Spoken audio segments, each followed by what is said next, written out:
Olá, Olá, boa noite. tudo bem? Que honra, hein? Não, Que honra. prazer e honra é meu. Tudo bem? Que honra ter aceito o convite. Eu fico muito feliz. Não, eu também fiquei muito feliz de poder participar do teu programa Quem... e conhecer os teus seguidores. Ai, muito obrigada. Quem gosta de vinho, assim como eu, sabe que a história do vinho brasileiro passa pelo teu nome. É um privilégio estar na tua presença. A gente já conversou em alguns eventos. Eu sei que tu é sempre uma pessoa muito requisitada, porque a gente conhece a tua capacidade assim de entender essa uva do Brasil, e é sobre isso que eu queria conversar contigo. Eu estava lendo um pouco da tua história mais cedo, assim, e eu queria começar pelo começo, assim, que tu me dissesse como é que foi a tua chegada aqui no Brasil e o que que te fez vir para cá. Então, vamos lá ver. Digamos, eu me considero cidadão brasi-argentino, porque eu nasci em Buenos Aires, pequeno, aos 10 anos fui morar em Mendoza, porque toda a minha família foi a morar em Mendoza devido a que meus irmãos já estavam estudando enologia. Eu sou de uma família de 7 irmãos, 4 homens e 3 mulheres. Dos 4 homens, eu era o último de todos, o primeiro agrônomo, o segundo enólogo, o terceiro enólogo, e eu fui estudar enologia também. Não me consultaram muito, não.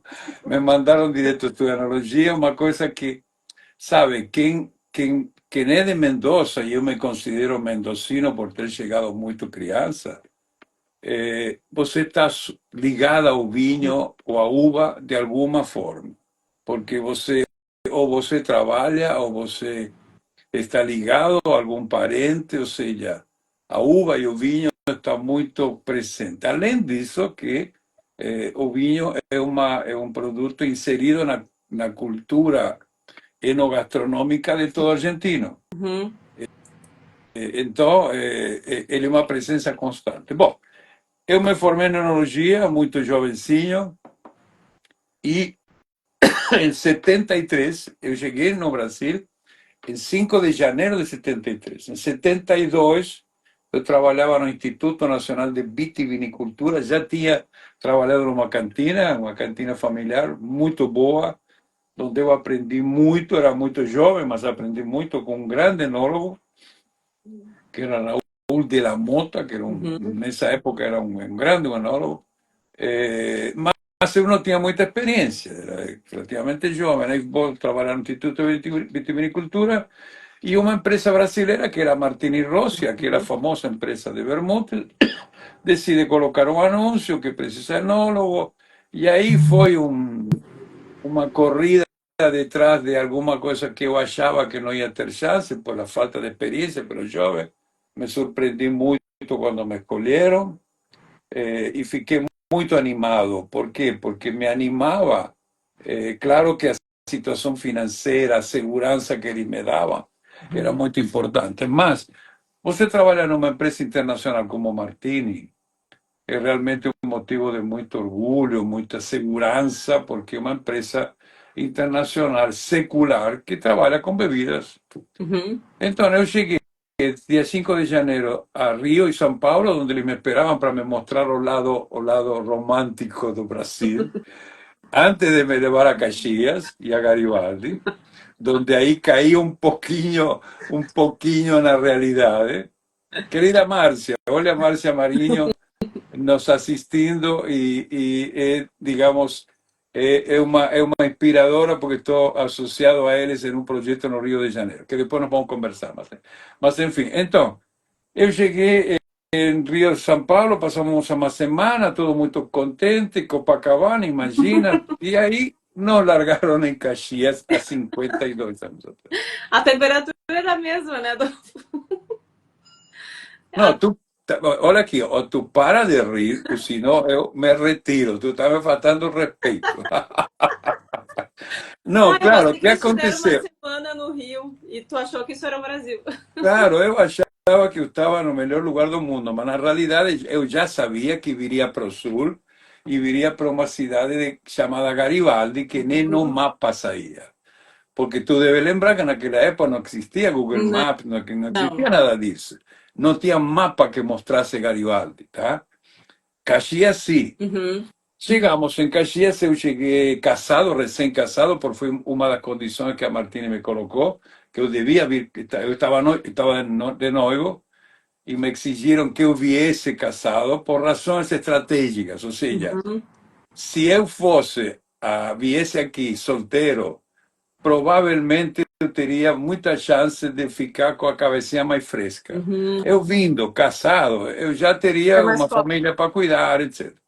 Enfim, então foi muito inteligente essa oferta deles. E eu estava próximo a me casar, na realidade não me Uhum. custou nada. Mas, enfim, cheguei a Garibaldi, a Caxias. ¿Por quê primeiro a Caxias? Porque, claro, estou muito jovem e tu não deve lembrar da marca Chateau Duvalier. Sim, sim, conheço. Tu lembra? Então, na década de 70, quando o vinho nacional começou a ser. Não, fim da década de 60, Uhum, quando o vinho nacional, de mãos de algumas multinacionais, começou a ser bem distribuído, e não estamos falando em qualidade, uhum. melhor, pior, nada disso. Existiam Distribuição. vinhos que tinham apelo francês. Uhum, Por isso, Chateau Duvalier, feito em Caxias. Então, você poderia imaginar que o Chateau Duvalier era um vinho francês. uhum. E assim como o Chateau Duvalier tinha o Majou Tarjan, ou seja, tinha diferentes vinhos com apelo francês, porque era uma forma que as empresas entendiam de criar menos constrangimento para quem quisesse beber um vinho nacional, que já era um Uhum. desafio. Com esses nomes e todo um apelo emocional ao redor do vinho, essas empresas invertiam muito. O Chateau de Valier teve comercial de 30 segundos na TV Globo, para você ter Olha, uma ideia da importância que esse produto tinha. Então, ele vendia muito, então passei 2 anos em Caxias, onde era feito o Chateau, que era na vinícola riograndense. Tu te recordas dos vinhos Grande União? sim, sim. Exato. Uma vinícola exemplar e que era uma das líderes dessa época. Tinha duas empresas líderes. Naquela época não existia Aurora. Bah, Aurora. Claro que Uhum. existia, mas era pequena, no mercado quase não trabalhava. Mas as duas empresas que eram muito fortes, tinha algumas menores, Mônaco, tinha diversas em Caxias, mas as mais fortes eram a Vinícola Rio Grandense e a Cooperativa Garibaldi. Uma muito, vinícola riorandense, muito, digamos, restrita ao Rio Grande do Sul. Não tinha gaúcho que não tivesse orgulho dos vinhos Grande União. Uhum. Mas o paulista não conhecia, o carioca não conhecia, então, e as importações eram proibitivas naquela época, tinha taxas incrivelmente altas. Então, o vinho nacional vendia 85% do vinho que se vendia nesse país era nacional. Por conta não do gosto pessoal do brasileiro, é porque era proibitivo importar. Sim. Tinha umas taxas. Naquela época, importar qualquer coisa era difícil. Você precisava 2 anos para importar um container de vinho. Enfim, eu chego a Caxias a cuidar já todo valia, mas, entretanto, tínhamos comprado um terreno em Garibaldi e nós começamos a montar a cantina da de Greville, Champagne de Greville, que naquela época ainda se utilizava a expressão champanhe, Champanhe. com grafia francesa. Era impossível você imaginar chamar de Uhum. espumante. Por quê? Porque espumantes eram aqueles gasificados muito baratos que o Uhum. brasileiro tinha pavor. Então, a palavra champanhe demorou alguns anos até que a gente entendesse que não era necessário. Mas naquela época, como falei, associar a produto de origem francesa era um jeito de marketing. Então, por isso que o champanhe de Greville, que foi o primeiro produto que eu elaborei em Garibaldi. E aí eu tive de cair na real, ou seja, eu vinha de uma viticultura tradicional mendocina, donde predominaban as uvas tintas, Uhum. Malbec principalmente, vinos elaborados con boa graduação alcoólica, sem chuvas, Uhum. praticamente era um deserto Mendoza, e chego num país donde as uvas viníferas, ou seja, as uvas de origem europeu, destinadas a fazer vinhos finos. Era muito poucas a oferta, era um Cabernet que ninguém sabia se era Franc ou Sauvignon, ou seja, Sim, para eu o cliente, estava lendo isso, não se tinha quase Cabernet aqui naquela época. não, tinha um Cabernet que era o Franc, Aham. que veio com os imigrantes italianos. Lembra que os Uhum. imigrantes italianos vieram do Vêneto, e no Vêneto tem Cabernet Franc e tem Merlot. O Cabernet Franc, na realidade, nas etiquetas, nos rótulos, saía só a palavra Cabernet. Uhum. E, e não era necessário esclarecer, porque era o único Cabernet que existia. E Não não tinha tinha o Sauvignon. não tinha um P de Uhum. Cabernet Sauvignon.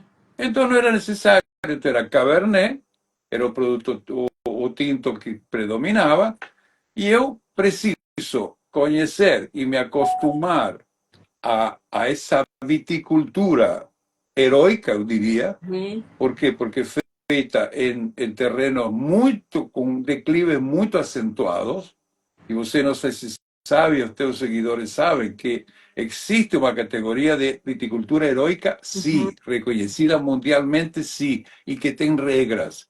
E que significa que ela tem um declive muito acentuado, que eu não sei exatamente quantos graus, mas deve ser 30, 40 graus de inclinação como mínimo, que tem praticamente todo o trabalho manual, que não há a mínima chance de poder mecanizar, Uhum.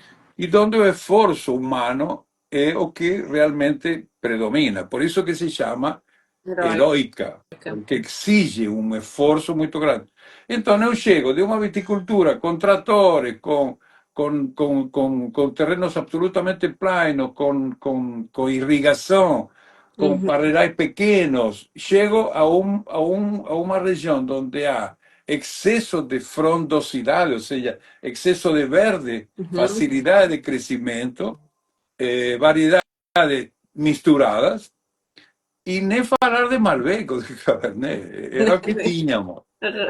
E nós tínhamos um plano de fazer espumantes, então eu tive de ir a campo, e eu diria que foi a melhor escola Uhum.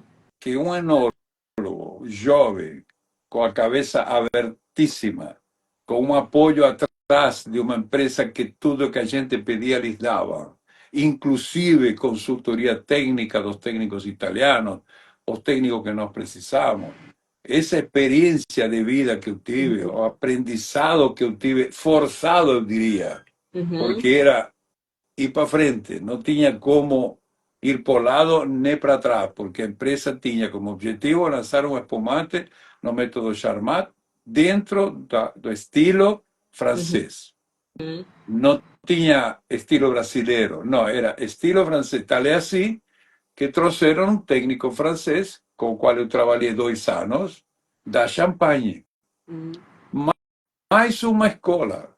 Ou seja, eu me considero uma pessoa absolutamente privilegiada, porque apesar do desafio que eu tive, do susto que eu levei quando eu cheguei e vi aqueles parreirais produzindo 10 quilos por pé, quando lógico é 2, mas depois digamos, do susto, o resto foi uma experiência gratificante dia a dia. Não digo desde o ponto de vista técnico, por quê? Porque, digamos, um novo empreendimento, seja pela região nova, pelo país novo, pelo seja o que for, você tem recurso e você tem condições de montar em 6 meses a cantina mais moderna do mundo. Por quê?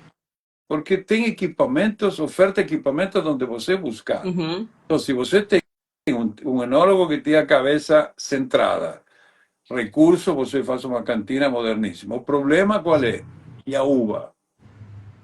O que fazemos?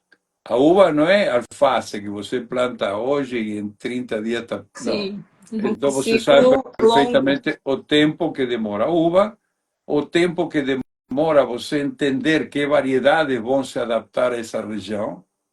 E isso, quando você fala em variedade, você tem de pensar em cavalo e cavaleiro. Uhum. Não é simplesmente pensar, não, eu quero trazer um Cabernet Sauvignon. Ah, é? Mas você quer trazê-lo sobre que porte incerto? Uhum. Que porte incerto se adapta aqui? E aí você entra num vácuo. Por quê? Porque não tem experiência.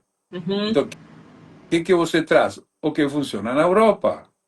E às vezes você erra. Por quê? Porque o que funciona na Europa não funciona na nossa região, que são solos fechados, argilosos e muita chuva. Então aí você descobre, 4 anos depois, que o teu cavalinho não era tão potro como você pensava, e ele pega doenças, e aí você tem que começar tudo de novo. Então, tudo isso foi uma aprendizado maravilhoso. Eu posso te mostrar o que eu vou beber? Claro. Tá, eu vou te mostrar o que eu vou beber. Eu vou beber, imagina, agora são 15 para as 8. Uhum. Um calor dos diabos, apesar de que eu tinha o ar-condicionado ligado, uma sede louca. Então, se eu bebesse uma taça de vinho cheia e nessa 40 minutos bebesse toda ela, provavelmente nos últimos 15 minutos eu ia começar a enrolar a língua. Então, que é o que eu bebo? O que eu bebo sempre, todos os dias em casa, quando faz calor. O meu Ah, Chardonnay, é. um caneco, um caneco de cerveja, Olha a dica do profissional. vinho e água mineral com gás. Oh, um drink. Isto eu chamo refresco de vinho. Olha que delícia. Isto aqui é um canequinho com uma lata de cerveja. Esse vinho tem 13 de álcool, ou seja, aqui já tem 6, 6,5, um pouquinho mais que o álcool da cerveja. Um sabor delicioso, porque eu não botei Coca-Cola nem suco de laranja, botei água. Então o sabor do Chardonnay, frutado, gostoso, está aqui. Um pouco diluído, claro. Uhum. Os aromas estão aqui, o gosto, e uma delícia que vai me refrescar com pouco álcool. Olha, eu Saúde. saúde, Saúde para ti. comer água. Agora eu aprendi a fazer esse drink, vai ser o meu próximo. Lona, eu queria que tu me contasse, tu estava falando desse, como é que foi essa tua chegada, né? E tu falou muito desse estilo francês que na época, né, era o que fazia se vender os vinhos aqui, né? E eu queria que tu me contasse a história do Barão de Lantier. Não tem como falar contigo, né? Sem fazer referência a esse vinho ícone brasileiro, que é um ícone de guarda, produzido a partir de 85, né? Sim, Até início dos anos sim. 2000. Eu tive o privilégio de provar alguns do final dos anos 80, há alguns anos atrás, assim, 5 anos atrás. E é espetacular, assim, ver um vinho brasileiro com tanto tempo, assim, de guarda. E eu queria que tu me contasse como é que foi tu chegar nesse vinho, assim, e se vocês tinham ideia que ele chegaria, assim, até hoje, ainda, na Bom, forma que ele tá. eu poderia te contar uma história romântica, dizendo de que eu tinha certeza que chegaríamos onde chegamos. Uhum. Não, não, não. Se alguém te disser de que elaborou um vinho e tem certeza que vai 30, 40 anos depois, esse vinho vai estar ainda mantido bem, perfeito, está te mentindo. Por quê? Porque é o tempo que decide, certo? Então, o que eu tinha claro, nós já tínhamos o Barão de Lantier, marca Barão de Lantier, ao estilo do vinho que se vendia naquela época, que era um branco seco, um tinto seco e um rosado demi-sec. Uhum. Por que se vendia rosado demi-sec? Porque o Brasil bebia muito vinho demi-sec. Por quê? Porque não tinha o hábito de consumir vinhos. Então, quando você tem uma pessoa que está acostumada, devemos lembrar que nós somos pessoas educadas no doce. Uhum. Desde pequenininhos, é bala, chocolate, é leitinha morna, é chocolate, e é tudo, tudo. Quando nós saímos desse mundo e enfrentamos o mundo do vinho, que tem tanino, que tem acidez, que tem Uhum. secura, e tem gosto que, às vezes, se você não está acostumado, pode te chocar. O caminho intermediário entre um Guaraná, que é a bebida brasileira por excelência, e um Cabernet Sauvignon, é um vinho rosadinho com açúcar. Então, as pessoas entravam pelo rosadinho com açúcar, não levavam um susto, gostavam, começavam a beber com certa frequência e o paladar vai se educando sozinho. Uhum. Se você bebe com certa frequência, não adianta você beber 2 garrafas por ano. Se você bebe 2 ou 3 vezes por semana, tem um hábito de beber vinho, teu paladar vai se habituando. E quando você começa com 12, e quando você tem frequência, você também tem companhias. Se você bebe com frequência, porque você bebe quando come. E quando bebe quando come, o doce te atrapalha. Imagina um congrio rosa com um vinho rosé com açúcar. O congrio vai querer ir embora, vai dizer, não, cara, desculpa, mas eu volto outro dia. Por quê? Porque não vai casar. Então, na medida que essa pessoa vai querendo beber vinho, indo para o prato, ele foge do doce e vai para o seco. E essa é a evolução normal. Vai do seco, do doce para o seco, branco, e depois, por último, quando está mais habituado, no tinto. Então, o Barão de Lantier que fez? Copiou Chateau Duvalier e lançou um rosé, um branco e um tinto. Um tinto de Cabernet Franc, um branco de Riesling e um rosé genérico. Quando essa marca começou a ganhar um pouco de prestígio, a empresa entendeu que o rosé tinha que cair fora, porque o rosé não contribuía em nada à marca de prestígio. Tiramos o rosé, acabamos com o rosé e agregamos dois varietais mais, o Semillon e o Merlot. Então, o rótulo branco do Barão de Lantier, nascido em 78, era Riesling, Semillon, Cabernet Franc e Merlot.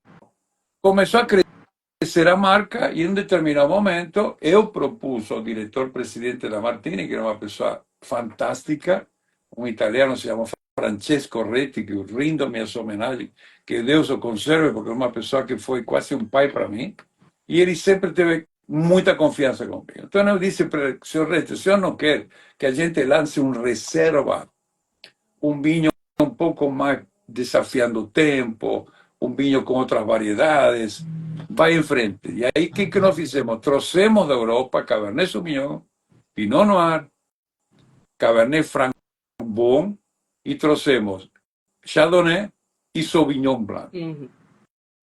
Então, ali é que a gente começou o projeto do tinto, que era o mais desafiador. Eu te asseguro de que eu tenho, todo enólogo, toda pessoa que conhece um pouco o vinho do mundo, tem as suas preferências pessoais. E que não tem por que justificá-las. Se eu gosto mais do estilo do vinho de Bordeaux, não significa que os vinhos de Borgonha são ruins. Não, que o estilo da Borgonha, para mim, não é meu estilo é Bordeaux. Então, eu tinha como exemplo de vinho, digo, eu preciso fazer um vinho ao estilo do vinho de Bordeaux. Então, Cabernet Sauvignon, Cabernet Franc e Merlot, as 3 variedades. Plantamos, mudamos o estilo de plantio das variedades, porque se producía demais. A gente começou a remunerar a qualidade e começamos a ter, apesar das chuvas, uvas de qualidade. Quando nós começamos a sentir confiança nos vinhos que começamos a fazer, aí trouxemos maceradores automáticos, aqueles que são horizontais, para tratar bem a uva. Não adianta você ter uma uva boa, você tem que tratá-la bem.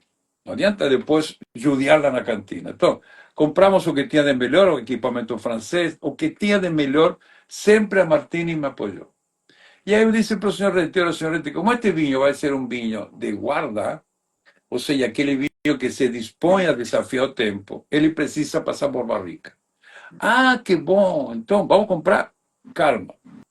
Por que calma? Porque eu não conheço nada de barrica. Como você não conhece, está propondo? Digo, não, eu estou propondo porque o estilo do vinho de Bordeaux. Agora, preciso aprender. Na Argentina, na época, somente no fim do século XX, que começou a aparecer barricas na Argentina. A Argentina não tinha uma barrica. Era tudo fudres ou barris de carvalho grandes, tudo carvalho, não existia outra madeira na Argentina, era riquíssima em carvalho, mas não barrica, então não tinha experiência. Então o que fazemos? Digo, eu preciso ir para a Europa. Então vai. Então fui para a Itália, aonde? Em Barolo. Porque Barolo era o exemplo de vinho italiano que eu imaginava assim, encorpado, elegante, claro, com outra variedade, não interessa, mas eu quero saber como eles fazem. Rioja, que são tintos de guarda espanhóis, Eu quero ver como faz. E por último, Bordeaux. E tive a sorte de conhecer o Paul Pontalier, que era o técnico do Chateau Margaux. Imagina, eu ter conhecido o Paul Pontalier era como tocar o céu, porque esse cara era muito jovem, muito dinâmico, muito humilde, muito exemplar, era um cara fantástico. E eu conheci ele numa viagem para a Europa e fizemos uma certa amizade. Tá? Então eu fui a visitar ele. Primeiro fui para Rioja. Então, em Rioja, que me disseram? Usa carvalho americano. Por quê? Porque nós há 500 anos que não usamos americano. Tá bom, tudo bem, ok, ouvi eles, aí me vou para Barolo. Barolo, no, aqui não temos barrica, nós trabalhamos com Fuldred, um pouco de maior tamanho, e trabalhamos com barris velhos, não trabalhamos barrica nova, e trabalhamos com madeira jugoslava bom, agora não lembro, mas enfim, francesa não, porque sabe, italiano com francês Sim, não. não tem uma amizade tão fraterna, mas enfim. Aí eu vou para Margot, para visitar por Pontaria, Pontaria me manda a um tanoeiro. E aí descubro que para você escolher um tonel, uma barrica, você precisa escolher o tipo madeira, o tipo carvalho. Porque a madeira de carvalho é uma madeira esponjosa e permeável, ou seja, deixa o vinho respirar. Mas essa permeabilidade é muito alta ou muito baixa. Quando é muito baixa, para vinho branco. Quando é muito alta, para destilado. Quando é intermediária, para vinhos. Uhum. Mas dentro de intermediária tem duas ou três florestas também. E eu perguntei para o Pontalha, o que você me sugere? Nada. Como nada? Que amigo tu és? Não, querido, eu não sei o vinho que tu tens. É tu que tens de decidir. Tá, te agradeço. E meio chateado, mas ele tinha razão. Quando volto para o Brasil, o senhor Reti me espera totalmente entusiasmado. E de aí, quantas barricas vamos comprar? Não sei. Como tu não sabes? Não sei.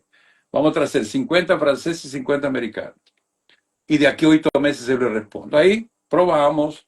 Saiu a barrica francesa de longe, era aquela que nós queríamos, mais lenta, mais acomodada, menos agressiva que a americana. E começamos a fazer esse vinho foi a 85 primeira safra, uma assemblagem de predominância Cabernet Sauvignon, depois a segunda variedade era Cabernet Franc e por último Merlot. Era um vinho que nessa época não tinha muito grau alcoólico, era 12,5 a 13, não mais do que isso. E um vinho que passava pelo menos 8 meses em barricas, mas passava, dependendo da safra, de 91 passou um ano na barrica e passou 2 anos na garrafa. Ou seja, ele era primeiro maturado e segundo envelhecido na madeira. E esse vinho me trouxe enormes satisfações, além de ter me aportado certa fama, ou seja, como tu propriamente disse, não dá para falar com você sem falar do Barão. O Barão é um vinho que me deixou muito orgulho, foi um vinho que foi muito enaltecido, foi um vinho que até hoje é reverenciado. Então eu fico muito satisfeito de ter demonstrado que é possível fazer bons vinhos no Brasil. É possível. E nós É um orgulho. levaremos surpresas ainda dos vinhos. O que você precisa é trabalhar com a uva, trabalhar com a madeira, trabalhar com cuidado e, em especial, ter paciência. Ou seja, não tem nenhum vinho que exija que você encurte tempo, porque não vai dar certo. Assim, é espetacular te ouvir contando a história do Barão de Lantier. Realmente ele é um orgulho nacional, assim. Até hoje, óbvio, é um vinho difícil de encontrar. São poucas garrafas, né, que existem. É um privilégio quando a gente tem acesso a uma garrafa dessas. E eu tive o privilégio de provar um novo vinho teu que é inspirado, né, nesse sucesso que foi o Barão, que se chama Barão, né, o teu novo vinho que é um lançamento que está celebrando esse teu tempo no Brasil, né? E eu queria que tu me contasse sobre como é que foi produzir esse vinho, lembrando desse teu primeiro filho que fez um grande sucesso. Realmente o Barão Assemblage é um vinho que também me dá muito orgulho. Foi um desafio que começou quando as redes sociais começaram a se destacar. Algumas pessoas que provavam Barão de Lantier 91 Lona, pelo amor de Deus, por que tu não lança o Barão, lança o Barão, lança o Barão? Isso chegou um pouquinho a me deixar nervoso. Ó, o Rico diz que tem um de 82 em casa e ele quer abrir contigo. Meu Deus do céu, pra já. É pra já, né, Lona? Quando você quiser, meu amigo, sem problema nenhum, tá bom? Mas então, o que aconteceu? Eu, em 2015, com meu neto Luca, que me acompanha, que é meu parceiro, que é o meu aprendiz diário e que me faz aprender também, decidimos, vamos conseguir, vamos fazer. Eu estava dando consultoria para Vinícola Batalha, do meu querido Uhum. amigo Gilberto Possan e Giovanni Pérez, dois sócios maravilhosos, que eu estive dando consultoria a eles, tinham uvas muito boas, e eu disse, o dia que eu conseguir um vinho de safra excepcional, eu preciso que vocês me permitam ficar com esse vinho. Fiquei 2015, 16, 17, 18, 19. Em 2020, finalmente, choveu pouco. E quando eu termino, geralmente quando elaboramos aqui, que termina o vinho lá, março, abril, a maloláctica pronta, trafega, se começa a guardar. Ele passou o inverno e aí que eu considero ele, digamos, biologicamente acabado. Uhum. Então, em agosto, setembro, quando provei o Cabernet Sauvignon, eu disse, eu tenho varão. Eu tenho varão. Cabernet Merlot está tranquilo, Merlot, Cabernet Franc não tínhamos, Uhum. porque não existe o Cabernet Franc, e eu digo Cabernet Sauvignon Merlot, perfeito. Então, falei com Gilberto, Gilberto, tranquilamente, vamos em frente, toca teu projeto, eu reservo esse vinho, começo a tratá-lo, e num determinado momento trouxe uma amostra, ele foi engarrafado em 18 de março de 2022. 22. Então, foi feito em 20 Uhum. e em 21, lá, em meados de 21, eu levo umas amostras com Luca e degustamos. E eu sentia que faltava um toque de acidez, um pouquinho de nervo no vinho faltava. Uhum. Digo, se esse vinho queremos que ele desafie o tempo, a acidez está um pouquinho fraca. Então, que tal se a gente coloca Tanat? E eu vou te dizer uma coisa, o Tanat da campanha é um vinho excepcional, tem um potencial enorme. Eu considero que se as cantinas se empenharem, podem sair Tanat Uhum. maravilhosos. E, aliás, é um projeto que no final eu vou te contar que é um projeto de outro barão de Tanat Olha. para 2027. Isso em primícia estou te contando. Mas, enfim, surge o barão, eu fico muito entusiasmado. O dia que degustamos, eu estava com meu neto e eu disse, Luca, eu estou bebendo o barão. E eu realmente fiquei absolutamente satisfeito. Engarrafamos el 18 de março, começamos a guardá-lo, passaram 6, 7 meses, e eu me entusiasmava, mas em 6 meses para um vinho não é nada. Quando quase completou um ano, eu digo, Luca, o que fazemos? Eu preciso colocar esse vinho à prova. Eu não é suficiente que eu me sinta orgulhoso, é necessário que algumas pessoas das quais eu admiro e tenho muita confiança no seu taco, eu quero que eles deem. Tudo bem, eu mandei para 3 pessoas que são para mim grandes amigos e são pessoas que eu admiro porque têm uma vivência, têm muita litragem e Uhum. quilometragem, que é importante. Litragem não é muito mais completa quando tu tem quilometragem, ou seja, tu viajou, tu Uhum. visitou, tu bebeu muita coisa fora. Um é o Daniel Braga. Daniel Braga é um sommelier que foi o fundador da ABS no Uhum. Brasil. Ele chegou em 78 com a seleção italiana como chefe de alimentos e bebidas, ficou no Rio, criou o principal restaurante e cria a ABS. E é uma pessoa que eu admiro demais, porque ele tem um paladar, é um radar. Ele tem um único detalhe meio perigoso, que ele é um chato de galocha, que se ele não gosta, ele vai me dizer isto é uma porcaria, com todas as letras. Ele não vai me ficar me enrolando.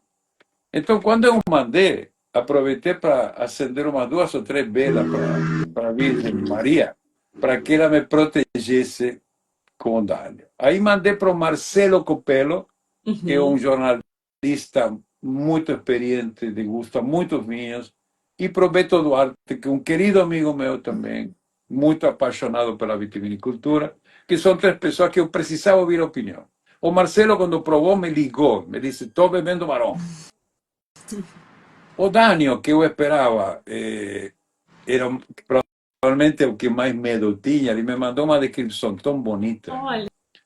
Que me deixou extremamente feliz, assim como o Beto Duarte. Muito bom.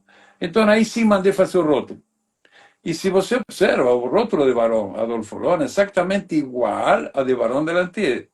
Formato tipo Margot, branco, muito simples, muito limpo, Barão, assemblage, Barão Adolfo Lona, assemblage, as três variedades em sequência de coisa, no contrarrótulo número de garrafa, dia de engarrafamento, composição, 51% Cabernet Sauvignon, 34% de Merlot e 11% de Tanat, tudo transparente e tudo que tem ali. E ele foi considerado ano passado na Guia Descorchados o melhor tinto brasileiro, que também me deixou muito feliz. E eu me sinto agora, o próximo desafio, como te falei, estamos com o Tanat aí, é um bebecinho, porque tem somente 5 ou 6 meses, e espero que ele me dê satisfação também. E te espero que tu me visites na minha vinícola urbana. Tu sabes que tem uma vinícola urbana, era bom fazer um comercial. Que tu me contasse na sequência como é que tu chega numa vinícola urbana, porque assim, quando eu penso que tu já nos surpreendeu, né? Tu tem esse vinho ícone, que tu recria ele. Tu tem uma vinícola urbana agora, que é uma coisa muito moderna, muito, né, do momento. E tu tem aqui em Porto Alegre uma vinícola, pelo que eu tava lendo, eu não conheço ainda, eu quero muito conhecer, mas tu traz os vinhos para cá e os espumantes, a segunda fermentação é feita aqui. Na realidade, eu faço espumante no método Charmat e espumante no método tradicional. O método Charmat exige equipamentos que são caríssimos. E eu não tenho volume suficiente para você fazer uma instalação de Charmat e amortizá-la. Você tem de ter pelo menos 300, 400 mil garrafas por ano. E eu faço somente 60 mil.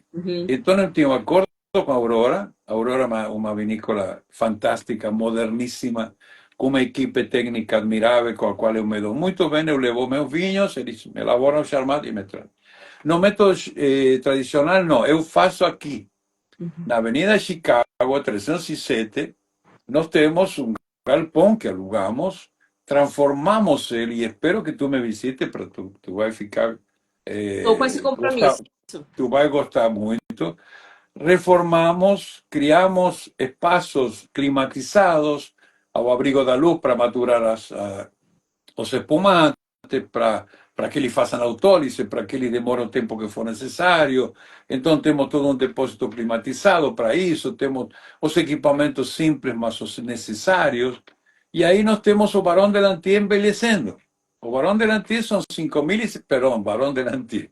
O Barão Adolfo Lona, de 5.700 garrafas, temos vendido provavelmente a metade, o resto está guardadinho numa cave climatizada a 18 graus, aguardando com muita tranquilidade, tá certo? Para que vai se vendendo devagar, a gente não tem pressa nenhuma.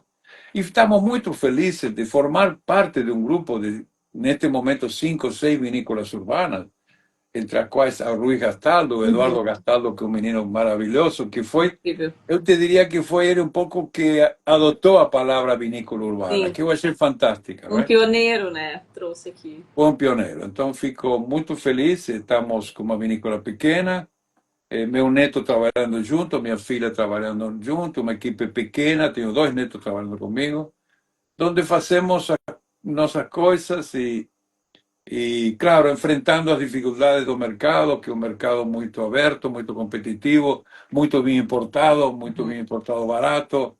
Mas, enfim, acredito que nós estamos fazendo um belo trabalho em restaurantes, em Porto Alegre. O Porto Alegrense é uma pessoa que tem nos dado demonstrações, muita demonstração de apreço e de confiança no nosso trabalho. Então, estou muito feliz. O que tu vê, assim, de desafio? Tu falava da questão do vinho importado, né, hoje, na produção nacional, assim. O que a gente evoluiu, né? Nesse tempo a gente teve aí crescimento tecnológico, né? A qualidade dos vinhos, dos vinhedos. A gente comparando a década de 70 para cá, um pulo gigantesco. E hoje a gente tem outros desafios, né? Se no momento lá a gente tinha as fronteiras fechadas e que não vinham, né, os vinhos importados, como tu dissesse, agora a gente tem essa disputa, né, entre os vinhos nacionais e os importados. Como é que tu vê hoje o cenário nacional de produção e venda de vinhos, assim? Eu vejo ele ainda Uhum. complicado. A ver, o Brasil tem um mercado fantástico, es un mercado infinito. No es por nada que todos los países del mundo quieren traer vinho para acá, ¿cierto? ¿Por qué? Porque a pesar de que se bebe poco, es un país que tiene potencial. No adianta imaginar como mucha gente ya erró feio Uhum. cuando algún 10 años, 15 años atrás dice, no, en 2020 nos vamos a estar bebiendo 15 litros. No, o brasileiro não bebe vinho. Nós temos de nos convencer de que o brasileiro não bebe vinho. Por quê? Porque não tem o hábito. Não é por dinheiro, não é, é porque não tem o hábito. Se você não tem o hábito, você não bebe. O hábito do brasileiro é cerveja. O hábito do brasileiro, claro, tem gente bebendo vinho, claro, senão não existiríamos. Mas pelo potencial, pelo volume de população que nós temos, nós deveríamos beber mais. O Brasil bebe 2 litros por pessoa. Desses 2 litros, 1 litro é de vinho comum, de garrafão. Bebemos 1 litro de vinho fino. E desse litro bebemos uma garrafa 750 ml de vinho fino e 250 de espumantes. Y de ese 750, veja que nos reducimos. Portugal bebe 40 litros, Argentina bebe 25. Y no nos saímos de allí. ¿Por qué? Porque, infelizmente, el sector es un sector extremadamente desunido y poco pensante nos desafíos del mercado, de que precisamos ganar confianza. Veja bem, 90% de ese litro, de esa garrafa de vino fino que se vende en ese país, 90% es vino importado, 10% nacional. Cuando você fala en espumante, Uhum. inverte. 85% dos espumantes son nacionales y 15%. Isso derruba a tesis de que o brasileiro é preconceituoso. Não é preconceituoso. O brasileiro confia no espumante nacional e não confia tanto no vinho importado. Claro que também tem outro detalhe: a oferta de vinho importado Uhum. é enorme. Agora, por que é enorme? Porque a importância do vinho importado é Uhum. grande. E por que não é grande a oferta de espumante? Porque não tem vez agora. O nacional praticamente ganhou a confiança. Então agora é difícil vender espumantes ao preço que se pode comprar de espumantes bons nacionais importados. É impossível. Então, em vinhos, pensa o seguinte: desse 90%, metade é chileno. Metade do vinho que esse país consome é chileno. Agora, você vai em algum supermercado, você não preciso dizer a marca do supermercado, e a primeira coisa que você é chocado na entrada do supermercado, uma gôndola enorme, uma parede de vinho chileno, que se você compra 6 garrafas, compra R$ 25. Como é possível que uma pessoa que bebe pouco, que não entende nada e que para ele tanto faz, deixar de ter essa chance de poder beber um vinho importado, Uhum. chileno, a menos de R$ 30? Então, que a gente precisa, a indústria nacional, o que precisa é, primeiro, alargar a base de consumo. Precisamos que mais brasileiros consumam vinho. Eu, por que te mostrei isso? Te mostrei isso porque eu vivo fazendo propaganda para que as pessoas bebam vinho de forma absolutamente descontraída. Chega de regrinhas, chega de vinhos premium, chega de vinhos Catena Zapata. Nós precisamos beber vinho com água. Vinho de qualquer jeito. Eu tenho sede às 3 da tarde, bebo um caneco de vinho. Eu tenho sede às 1 da manhã, bebo e não vou me embebedar. Entendeu? Agora, o problema é que não, o setor é muito desunido. Não, eu sou da proposta, que nunca jamais tive sorte de que alguém me ouvisse, de que se nós pegamos os chilenos, argentinos, europeus e dissemos, senhores, nós precisamos passar, manter os 2 litros, só que nós precisamos que, em lugar de 30 milhões de brasileiros que bebem vinho, dobrar esse volume. Isso que temos de fazer, gente da cerveja, que venha um pouquinho a beber vinho. Não quero que deixe de beber cerveja. Que beba um pouquinho de vinho. De outras bebidas, que venha a beber vinho. Que não bebe, que beba a beber vinho. E para isso fazer campanhas publicitárias e promocionais do Instituto Vinho com dinheiro de todas, aportado dessa gente. Eu imagino que também, por isso que o nosso setor para mim, amador no sentido de que não sabem como resolver esse embrolho.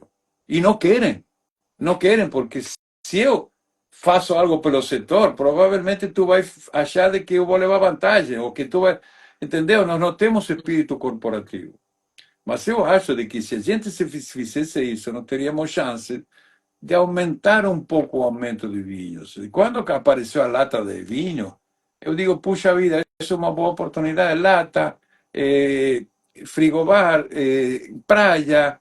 Mas o que aconteceu? Lançaram muito caros e ruins. Uhum. Então, quem bebe cerveja vai tomar uma lata de vinho que custa quase o dobro e de um vinho que não é cheio de açúcar.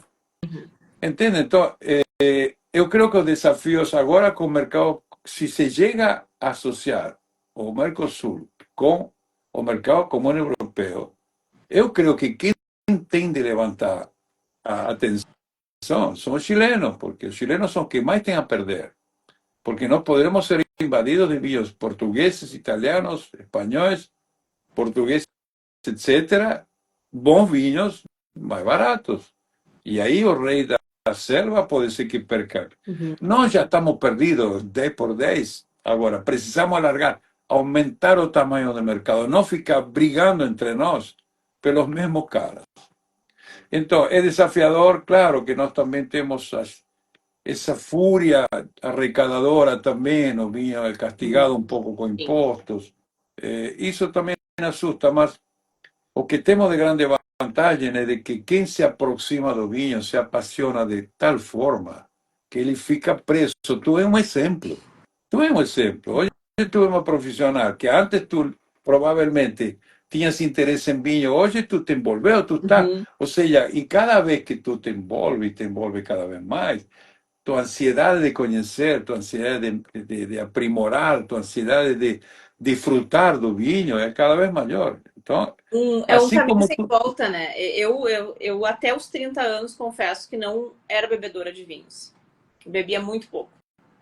E não era a minha bebida favorita. E quando eu comecei a conhecer vinho, quem me apresentou foi o Irineu Guarnier, que eu digo que ele é meu grande mentor nesse universo. Foi um caminho sem volta, porque a cada garrafa que o Irineu me apresentou, eu queria conhecer mais. Eu queria, assim como tu disseste antes, né, que viajar é fundamental. Então, conhecer as regiões, né, daqueles vinhos. Eu fiquei uma semana em Mendoza e conheci 15 vinícolas lá. É incrível. Tive em 2 ocasiões em Mendoza. Conhecer a história das vinícolas, conhecer o solo, né, o meio de produção. É uma experiência que tu volta de lá, assim, engrandecido. Também tive na Champagne, conheci a Borgonha, e a gente volta com outro olhar, né, desses lugares. Sim, realmente. O Gil, que é um querido amigo meu, que está nos assistindo, ele disse de que falta... Sim, é verdade, que o Brasil é um país continental. Então, o que acontece? Somente as vinícolas grandes, que têm distribuidores, têm escritórios, são elas que estão presentes. Pequenas vinícolas que tenham como fortaleza o enoturismo. Pensa que do Vale dos Vinhedos, provavelmente 80% das pequenas vinícolas vive do que vende para o visitante. Se acabasse o enoturismo, provavelmente todas deveriam fechar. O que falta, mas aí também faltaria um pouco de organização. Essas marcas poderiam se organizar em grupos, associar-se a distribuidores, mas eles não têm capacidade, eles não conhecem o mercado, entende? Então eles não têm essa expertise. Eles sabem fazer vinho, são do portão para dentro, são maravilhosos, do portão para fora, têm dificuldades em entender o mercado. Então, tudo isso são pequenas dificuldades em pequenos, grandes e médios, que são desafios constantes, constantes que precisamos estar atentos. Agora, temos a sorte de ter pessoas como tu, o próprio Irineu e muitos outros que ajudam a divulgar a cultura do vinho. Sem compromisso com marcas, não, compromisso de divulgar os benefícios do vinho, os atributos do vinho, que são somente atributos, não têm defeitos. Então, tudo isso que está muito ligado à cultura, que está muito ligado à amizade, que está muito ligado à família, aos amigos, aos momentos. Ou seja, temos tudo para poder, temos tudo a oferecer. Temos tudo a oferecer. Ou seja, temos um produto genial. Um produto que não é muito alcoólico, um produto que não é bebida, um produto que tem sabores, milhares de sabores, milhares de origens. Ou seja, temos história, milhares de histórias para contar. Qualidade, né? Cada vez mais qualidade. Exata, qualidade, competitividade que nos exige cada vez superar. Temos novas regiões que estão surgindo agora através da dupla pod, etc. Ou seja, isso é fantástico. Estamos vivendo um momento muito bom, mas por outro lado, o mercado continua um bicho-papão, que nós não estamos conseguindo participar digamos, com volume, com a presença que nós mereceríamos. Tu falaste do teu bebê agora, quando é que a gente já consegue provar ele? Ele tem 5 meses, ele deve ficar descansando quanto tempo? O quê? O vinho esse que tá descansando, que tu disse que tem 5 meses recente, esse vai ser lançado quando? Tua novidade, que eu fiquei... Olha, como eu te falei, não existe fórmula mágica nem matemática, mas eu estimo que passemos 25, fins de 2026, talvez, possamos engarrafá-lo para, pelo menos um ano depois, fim de 27, início de 28, poder estar com esse vinho no mercado. Vinho não é Coca-Cola, infelizmente vinho a gente precisa... que faz essa bebida única. Exatamente. Não sei Coca-Cola. E vai se chamar Barão Taná? Ou ainda não sabe? Princípio, tu está querendo saber demais, mas tudo bem. Isso é a tua veia jornalística, que tu não perde. Não, a ideia seria, se ele tem a qualidade que até agora está mostrando, se ele realmente é um Tanat de orgulho, um Tanat que mostre que a campanha é capaz de fazer Tanat maravilhosos, levará o nome Barão. Mas isso precisa, pelo menos, passar até meados de 26. Em junho de 26, volta e me pergunta. Vou perguntar. Ai, Ilona, é sempre um prazer conversar contigo. Tem histórias assim pra gente ficar horas ouvindo. E queria te agradecer mais uma vez, assim, essa tua disponibilidade muito rápida, assim, em aceitar o convite e dizer que eu tô te devendo uma visita para conhecer a tua vinícola urbana. Eu achei incrível demais esse projeto e desejo muito sucesso para tua vinícola urbana, para o Barão, para o futuro Barão que venha. E te agradeço mais uma vez. Te agradeço muito, Lilian, e te agradeço muito a oportunidade. Fico sempre às tuas ordens. Nossa cantina está aberta para visitar, para fazer eventos, para o que você precisar. Então, vou te desafiar a que tu não deixe de me visitar. Não. Tá bom? Não vou deixar. E também para ti desejo sucesso no teu empreendimento digamos, como participante do Instagram, com uma lindo Instagram de vinhos, como jornalista, e te aguardo, tá bem? Um grande abraço para ti e para todos os teus seguidores, tá bom? Boa noite, tá viu? Bom. Até um abraço. Tchau, tchau, um abraço. Obrigada para quem estava aqui com a gente assistindo, foi uma conversa ótima, eu adorei receber aqui o Adolfo Lona, e eu vou deixar essa live salva para quem não conseguiu assistir do começo. Boa noite para vocês.